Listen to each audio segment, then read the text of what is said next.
Let me ask you a question before we get started. Do you have a message that you'd like to get out there? If you haven't heard about Anchor, it's the easiest way to make a podcast. Let me explain. Number one, it's free. There's creation tools that allow you to record and edit your podcast right from your phone or your computer. Anchor will distribute your podcast for you so it can be heard on Spotify, Apple Podcast, and many more. You can even make money from your podcast with no minimum listenership. It's everything you need to make a podcast, and it's all in one place. Just download the free Anchor app or go to Anchor FM to get started. Are you envious of those people who are producing 60 or 100 times more than they have been given, while you're producing only 30? What is the difference?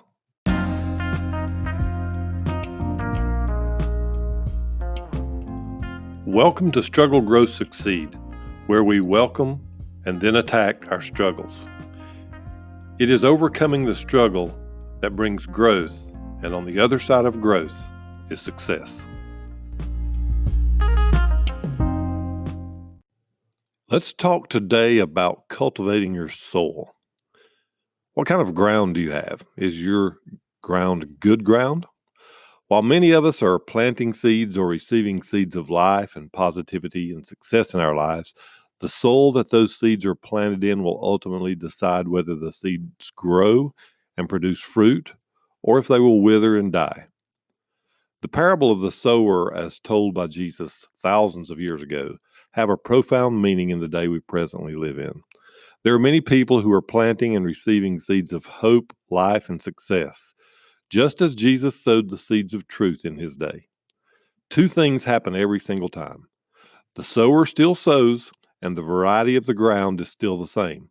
I think the question you must ask yourself is this: what kind of ground am I?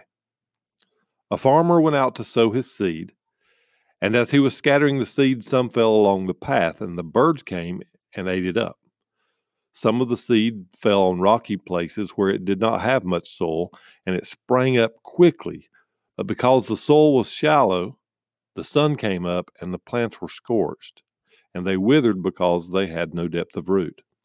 Other seeds fell among thorns, which grew up and choked the plant. Still other seed fell on good soil where it produced a crop. Some produced 30, some 60, and some 100 times what was sown. Whoever has an ear to hear this, you need to hear it. So before we talk about the soil itself, let's talk about the seed that fell along the side of the path and the birds came and ate it up. You know, many times we go to trainings and we go to events and we hear things, and every speaker will know that everybody in attendance, everybody in the audience will not receive what they have to say. And a lot of times it just falls by the wayside. That's when the birds just eat it up and it does nothing.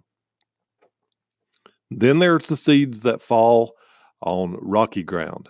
I would say the rocky ground are those people who come to the events, who come to the training, and they listen and they hear, but they have their own way of doing things. So they resist anything new, anything that's being taught that they don't particularly believe in.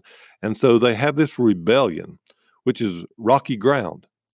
So they may allow a little bit of growth to take place, but when the sun comes out, when things start heating up on them, it withers because there's no depth. They really, truly didn't believe in what they heard.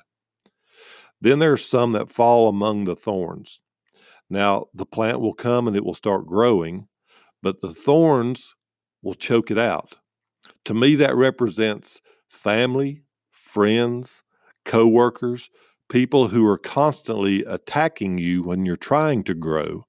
And they're just sending such vibes of negativity that after a while, it just chokes that growth out of you, and the plant eventually dies.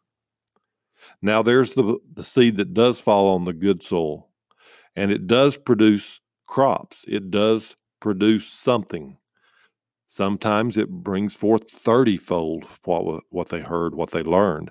Sometimes 60, and sometimes 100 times what they heard and what was sown. This is such a huge lesson in this parable. Let's take a look at the seeds that fall on good ground. It doesn't all produce the same amount of fruit. Now, some will bring forth 30, some will bring forth 60, and some 100 times what's planted. Our ground is not all the same. You can look around and see that there are people who hear the same things, they read the same books, listen to the same podcast, follow the same people, go to the same trainings, but they all have different results. It's not the quality of the seed, it's not what the people are saying or teaching or training, and it's not the quality of the sower that brings different results. It's the ground in which that seed lands on, the quality of dirt, if you will. What kind of dirt are you? What kind of dirt do you have? How have you prepared yourself to receive something new so that you can take care of it and allow it to grow and bring forth fruit? It is also how the seed's taken care of. Is it watered? And does it get the right amount of sun? Do you keep the weeds of doubt and frustration pulled away from the seed? Let's look at water. What does water represent? Water represents life. It's the life source of everything. It's when you self-educate yourself. It's when you read. It's when you train. It's when you constantly learn. That is the life that feeds into the seed that's been planted in you. Just because you go to a training or you take part in a training or an event, it doesn't mean that it's going to change your life. It plants a seed. It's up to you to water it, to constantly learn and self-educate yourself so that you can grow that seed to bring forth some type of fruit. What about the weeds? What about the thorns? Even though we allow ourselves to be trained and we water our plants and we grow, there's still those people that say, I don't think you can do that. Sometimes ourselves, we even doubt it. I don't believe I can actually get to that level. I don't think it's possible for me to do it. Nobody else in my family has ever done it. So we allow that doubt and the naysayers saying things to grow thorns around us, and eventually it will choke out what we have grew, what we've ultimately came to believe was going to happen doesn't happen because we have allowed other people to choke it out. So we've got to pull the weeds. We've got to take care of the plant as it grows. We have got to water it. And then there's the sunlight. What does sunlight represent? Well, I believe that you must surround yourself with people who think like you, like-minded people who believe that you can make it. It's those people who encourage you and uplift you. So you have to sometimes change friends. You have to change the circle that you are in order to receive that sunlight, because it takes the water, it takes the sunlight, and it takes you taking care of that plant for it to grow.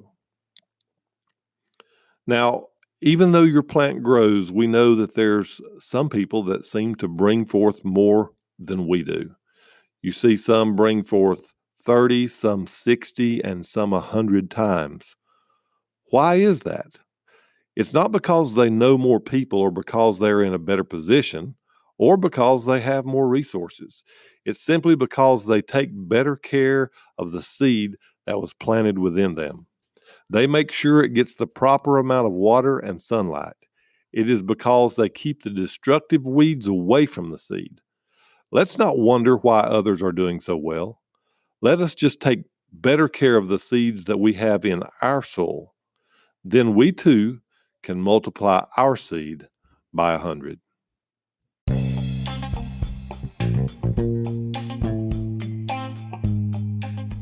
Thank you for joining us today. If you would like to respond to some of our broadcasts, you can do so at our Facebook group, #StruggleGrowSucceed. Or you can hop on over and check out our webpage, StruggleGrowSucceed.com.